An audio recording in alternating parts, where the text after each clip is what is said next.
we are pretty steadfast. I feel like me and you could write a book or like write a manifesto, right? About what our tenets of football are. And like you could ask us about every category, and me and you would kind of be just like, nope, that's always a bad idea. That's always a good idea. That's always a bad idea. That's always a good idea. I have my preferences for sure. Pretty. Right. And I think all me and you are pretty consistent with them.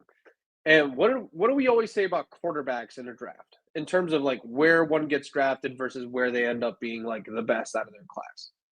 Uh, the first guy's a shot, but I mean, off.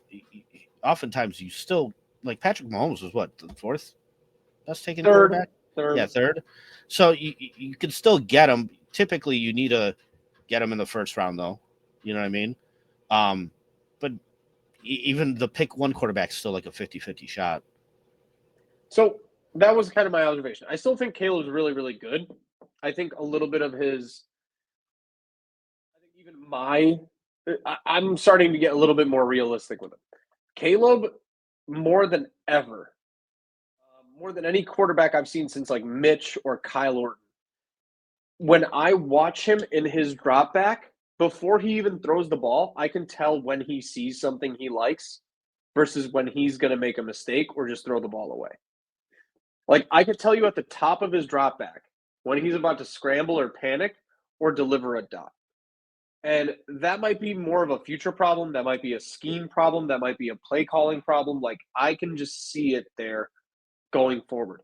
What I'm what I'm getting at with this is that I think Caleb is still has the potential to be the best quarterback in his class, but I'm less and less confident in that statement moving forward. I don't think he's bad by any means, but the Jaden Daniels, Drake May, JJ McCarthy, Bo Nix thing, I mean, they're all so close right now that I'm not a hater on Caleb yet. I think with the right coaching, he's still going to be the best in his class. But right now, I'm just a little bit less up on Caleb. Yeah, the thing about grooming a quarterback, David, and the way the reason why ruining this first year is very detrimental is because there's so much to learn, so many details, right? Like it comes down to fine details. You probably spend most of your career learning and learning more and more and more, right? So early on, you got to get that right. One of the things I noticed early on, and I told you this during the preseason, was, they didn't use cadence in college. Clap and get the ball. And although they practice it or whatever, guys use it as a weapon in this league. Like there's that's what I mean. You could write a whole study on just cadences alone and how to use them as a weapon in this league. Caleb is nowhere near there. When I'm putting film together, I literally watch it and I could stop and I know the ball's about to be snapped. Right? Like I've just seen enough, put enough film to where it's just you could tell there's still a rhythm to it. There's still no more lately. It's actually gotten a little bit better, but there's just it's obvious. And for a pass rusher, where these guys study your tendencies, there's a lot of tendencies and things that Caleb's still doing that kind of hurts him. But you can't work on those things when there's so much chaos all around you. You're still trying to just get the chaos to a stable level before you could even focus on any kind of details, right? The thing that does make me happy about Caleb is the fact that he hasn't thrown a pick in however many games. Playing safe football goes a long way in this league. And although there's been some near calls and things like that, there's definitely a lot of stuff he could do better too, man. There's a lot of easy completions that are being missed. But like I said, these are all things that are expected from a rookie. You know what I mean? With the situation at hand that's going on around him, with how bad the offensive line is. I mean, David, we had less than 3 yards of carry last game on the ground. Right? So kid's really doing it all on his own. I mean, obviously, the coaching staff didn't do him any justice. Plays weren't even coming in on time throughout the first half of the season, things like that. And so for him to still go out there and showcase what he has is nice. However, that rookie learning curve, we still haven't hit the upswing yet, man. We're still and that I say sucks because we're this. wasted a year doing it. I say this with like full confidence and potential in Caleb and my belief in Caleb being it's fucking crazy how quickly like I say this to my wife all the time, like how quickly ye forget, right? Like how quickly we forget about having good defenses with good receivers, with good running backs, and we can't get the quarterback position right. And the only thing we have correct on this team is Caleb Williams, and everything else fucking sucks.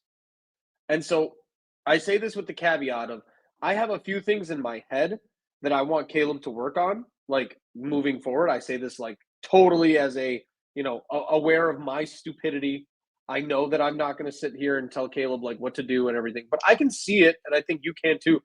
I mean, the wide 80 set, like it's not great. Like I know it by heart. I can listen to it, like you said. You can see it being snapped by the time it goes. There's a few things that I think in my head, like that Caleb can work on that will significantly improve him. There's things that are just like a team problem that won't until the team is better, it will not be better for Caleb. So I say this. You asked me this question like 2 weeks ago. Who's the best player on the Bears right now? And it is definitively, indisputably, it's Caleb Williams. I think there's no one better at football on this team than Caleb Williams. I'm really positive and still up on him, but this goes into my next question, which is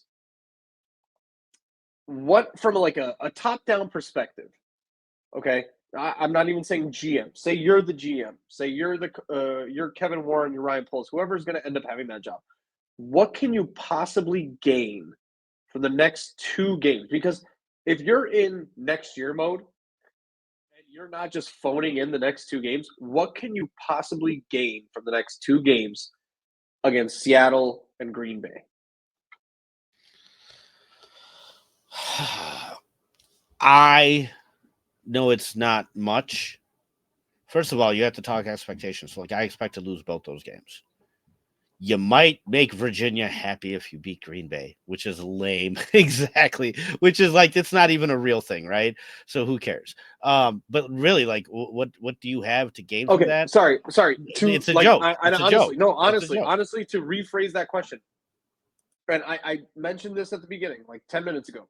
Me and you have our tenets of football, right? So what do I have to gain? So stick to your tenets of football. Pretend you're not Ryan Poles and you're not Kevin Warren. Pretend you're a good GM. Yes. At this point, I'm treating it more like the preseason, where I'm more willing to give backups more opportunities so I can figure out who on this team is worth keeping around as far as a depth piece. If you're out there slacking, like for example, Tyreek Stevenson, like things like that, I don't care who the name is. You know what I mean? But with that being said, like I don't want to kill the quarterback either, which is part of my thought process of like, no, you should just sit Caleb. Man, you should be giving other guys opportunities to go out there and play, especially if the defense is this bad and doing as bad of a job. Like, yeah, I'd like to see some depth pieces in there, and I'd treat it more like the preseason at this point, personally. Yeah, you assume that it's going to be 2 losses and 2 shootouts. Hopefully, Pretty much. Right? I agree with you. So, like, what is there to gain, right? You're not going to gain much from Caleb. Caleb needs to average 361 yards per game to break the rookie quarterback passing record. Not going to happen. So, like, he already beat all the I don't Bears care about records. chasing stats, though. Like, me neither. So that's what I'm saying. Like, you need to let Colin Johnson play. Tyler Scott looked absolutely decent compared to what you've put out there before. I don't understand this. I don't understand the logic of this team. I don't understand what's going on. Yeah. Sorry, I'm reading the comments a little bit right now. Yeah, but you know, the problem with his teammates is this roster is going to be overturned. Yeah. So also, here's the I guess I'm ready to move on to the next conversation topic, which is, and I apologize to anybody in the chat. I would love your interaction and your actual justification reasons. I would honestly like to have you on here and have you explain it over long form. What is it about Ben Johnson that does not feel like everything else you've ever seen the Bears do?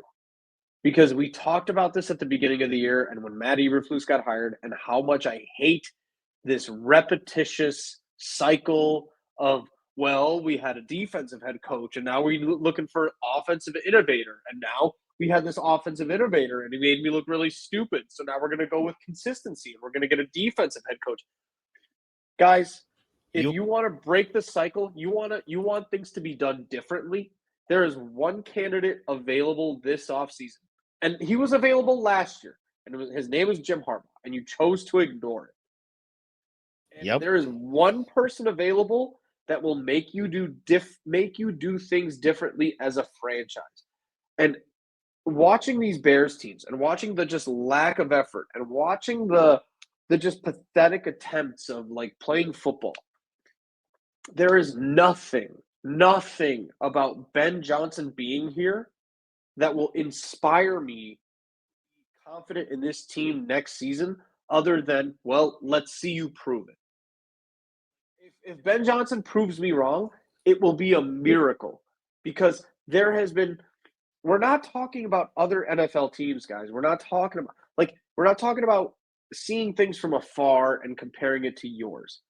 Within your own franchise and your own organization, you've seen this cycle happen before. If Ben Johnson goes to somewhere else, he goes to Cincinnati, he goes to New York, he goes to Las Vegas, and he kills it, I can actually live with that because I am okay with not taking that risk.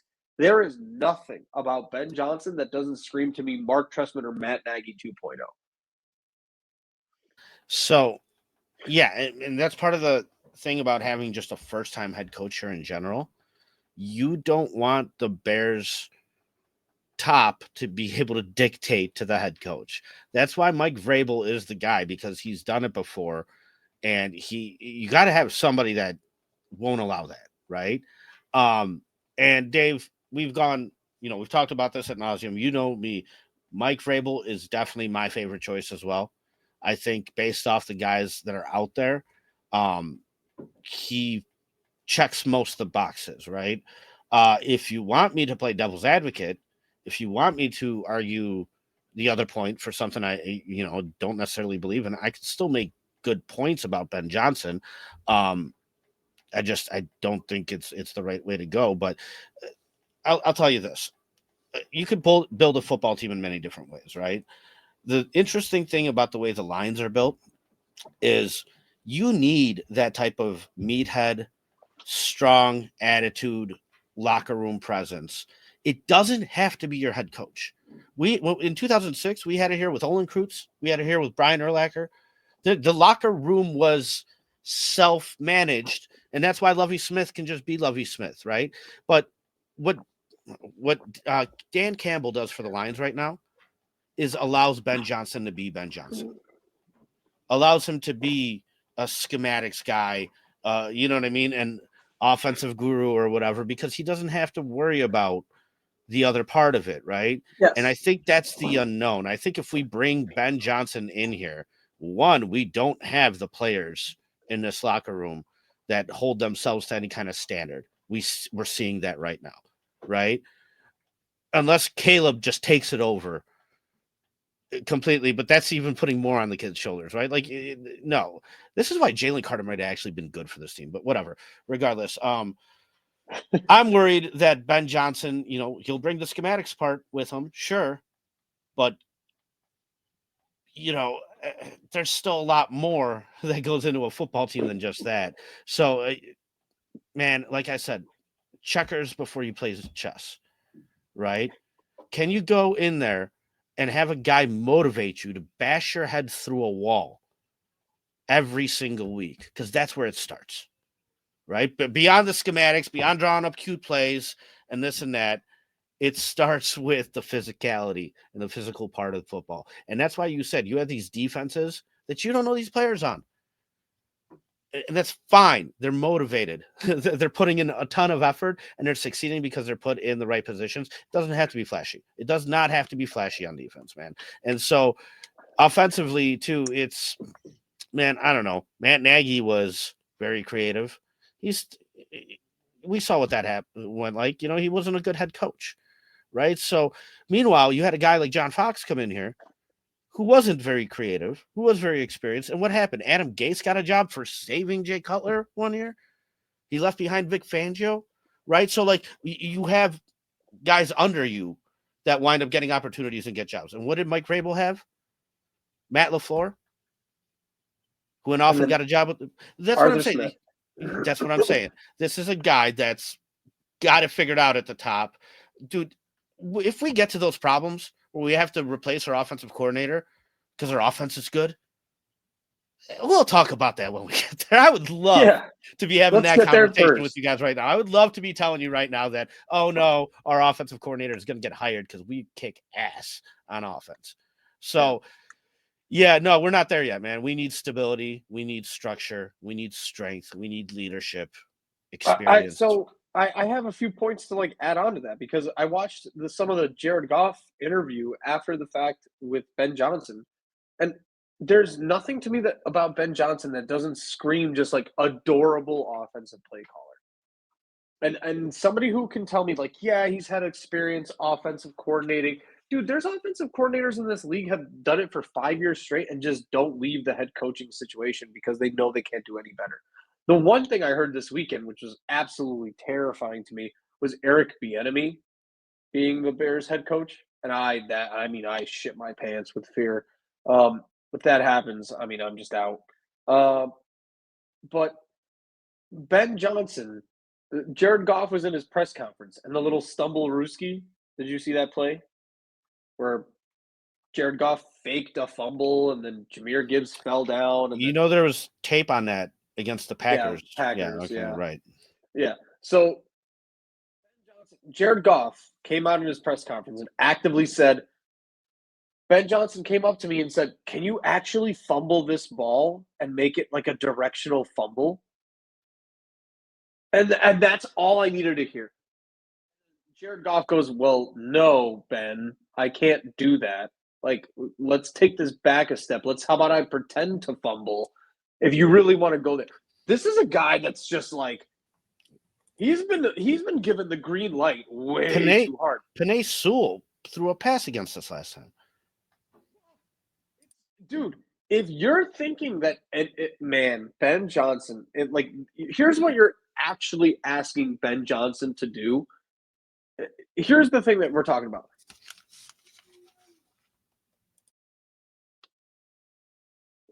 What's with the demanding terminology? Q plays at a doorbell.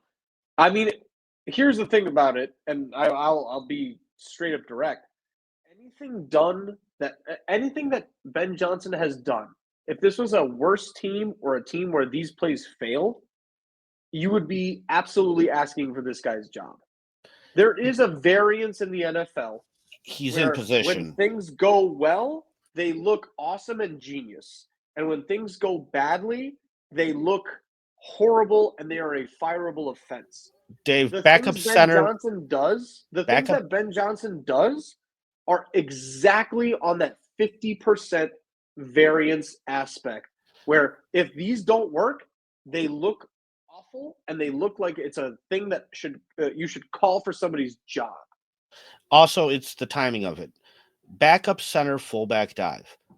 Why was it terrible? One, because it didn't work, fumbled. Right. Two, because we needed those points to win that game right there. You're not up 20. You don't have the room and the comfort to be able to play around. If you do, go ahead.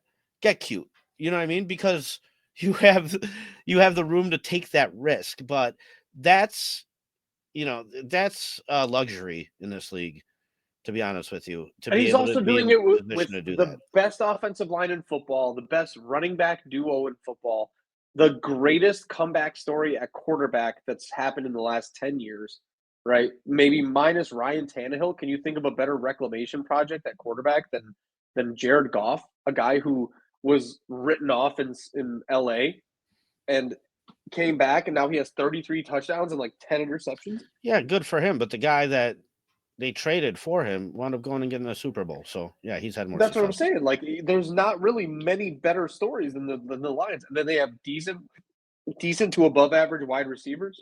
They have one of the best young tight ends in the NFL. He has the luxury of doing this because this is the thing that people keep expecting Ben Johnson to do is that Baker Mayfield's a pretty good reclamation project. I'll give you that. But that's my career trajectory for Caleb Williams at this point. That's a good one, J2K. Yeah. Jared Goff's up there, though. He's like, it's Baker, it's Jared Goff. I like never Ryan expected Tannehill. Jared Goff to get to this point. Me neither, but that's what Yeah. I mean. And here's and I respect J2K. So when he like asked me that comment, I don't look at it as like a trolling comment in the comment section. What I'm saying is, with the demeaning terminology and the Q plays and adorable, is because what you're actually asking Ben Johnson to do coming into Chicago is take what you have as an offensive coordinator and translate it into a incredibly under-talented roster, but continue to do it. So what has Ben Johnson done in Detroit, minus use the tools that he's been given by everyone else in that franchise? Dan Campbell deserves more credit way before Ben Johnson. The GM deserves way more credit for giving him that offensive line and those players way more than Ben Johnson. Ben Johnson has gotten to use the toys and the tools that have been given to him, and he's using them very creatively. It's kind of fun, but so help me God, if I saw next year a stumble Ruski done by Caleb Williams, I'd fucking shit my pants because you're not there yet. You're not there. So what you're asking of Ben Johnson is to take what he's done that makes you fall in love with him as Ben Johnson, being creative, being innovative, being like doing all these trick plays, and do it with a subpar, sub-talented roster and simplify what you've been doing in Detroit, but still make it incredibly effective and game managing. That's not Ben Johnson doing that. That's Dan Campbell. Going for it on fourth down is not Ben Johnson choosing it. Going on these fourth down crazy plays, timing out, playing good defense is not Ben Johnson. The Detroit Lions are not good because of Ben Johnson. It's part of it for sure. But Ben Johnson to me screams offensive play caller, really, really good at that, not head coach. He doesn't scream exactly. On top of it, you have to put more responsibility on his plate, David. So, like, despite all that, you're also now a head coach. Like, I need your mind and your decision making to actually be more than just play calls. And so I know there's a lot of head coaches out there that do call offensive plays, but the ones that have success have a defensive coordinator that's had head coaching experience, right? Like, they're almost two different sides of the football field and they take care of themselves. Andy Reid's got Steve Spagnuolo on the other side. He doesn't have to worry about that because they could just rely on him, right? We're not there. So, like, the staff you bring in is going to be very important. And then on top of it, if I need to interrupt there for a second, like, part of that with the Ben Johnson thing too is, and I forget who's talked about this. I think it's Carl, but Ben Johnson does not have that coaching tree and that NFL coaching infrastructure like Mike Vrabel does. Mike Vrabel can find, yes, he has an outdated, overrated, whatever you want to call it, coaching circle, right? Mike Vrabel. But it's guys that have done the job for decades. Josh McDaniels, defensive coordinators. I mean, it's like people say it's like, oh, he's stuck with Josh McDaniels. That's the reports. The guy's offensive coordinator was Matt LaFleur and Arthur Smith. He can identify good, talented offensive coordinator positions. With Ben Johnson being a former college quarterback, being a former like whatever, but he has not come from any tree. So unless he full-on poaches Dan Campbell's coaching staff, there's nothing there. He's going to need to pick and choose the rejects from other coaching trees, which the Bears' offensive and head coaching position candidates have done for the last 10 years, and it's never, ever worked. Matt Eberflus has picked the branches of failed coaches in the NFL for 2-3 years. Didn't work. Matt Nagy had to kind of fucking pick and choose the when branches Matt Nagy of had these Vic random. Fangio, that was his best year. That was the best thing because it wasn't even a guy related to him. It was a guy who had been established in the NFL for decades, and he did a great job. The moment Matt Nagy had to replace him, he couldn't do it. He doesn't know what a good defensive coordinator looks like other than Vic Fangio. So that's the thing, man. Mike Vrabel, dude, we were threatened by having Cliff Kingsbury as our offensive coordinator this year. Yeah. Why? Because right now he'd be head coach. You're right. That's That's why you can't do that, because if this team goes down, that man takes your job, right? And the team goes down anyway, and somebody else takes your job anyway, which is stupid. Why not bring and listen? And I know a lot of people say, "Oh, I hate Josh McDaniels. I hate Cliff Kingsbury." That's great. You can have your opinion on these guys, but their head coaching careers, you have to be able to separate them from their offensive coordinator careers, because there's two different jobs. I do not like Josh McDaniels as a head coach. Thank you. Period. You pulled that right out of my mouth. Yeah, I would not be extremely worried about him being an offensive coordinator, though. Like, Daniels had two separate opportunities at a head coach position. One was with Tim Tebow in Denver, and one was with the Raiders. And he is an excellent offensive coordinator, which he's demonstrated multiple times in his career. Multiple times in his career. He's had retreads, he's had opportunities, but every single time he's had an offensive court, he has had a head coaching position opportunity, he has absolutely flamed out, because for some people it's just too much. right. And we don't know much about Ben Johnson, and I'm not saying I do. Maybe Ben Johnson will go somewhere and be fantastic, but it's a risk that I'm willing to not take rather than take, because of where the Bears are as a franchise and where they are with Kevin Ward and Ryan Poles. Ben Johnson is a luxurious upgrade, or he's a coin flip type of hire. If you're the Raiders and you're just like, I just made a great new franchise with it's in Las Vegas and you get to do whatever the fuck you want. Deion Sanders gets to come in and coach the offense, blah, blah, blah. Like, yeah, great. Fucking hire whoever you want. This is like the Bears, man. Like, you want to talk about Bears football, bringing it back down to Bears football and respectability and whatever. This is what I said this last week. Give Mike Vrabel a 7 to 10 year contract and let it ride. I know that even if he starts like 8-8 for the next 3 years, at one point you're going to peak at 11, 12 wins and you're going to make the playoffs. And then when you get everything right with Mike Vrabel, he'll take you over the top. Mike Vrabel is in the category, to me, and I'm not going to say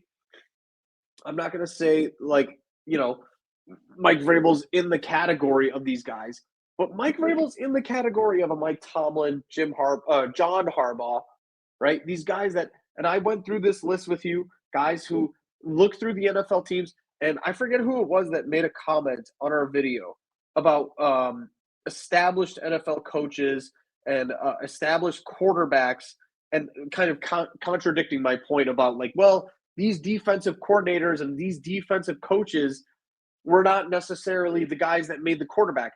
Bullshit.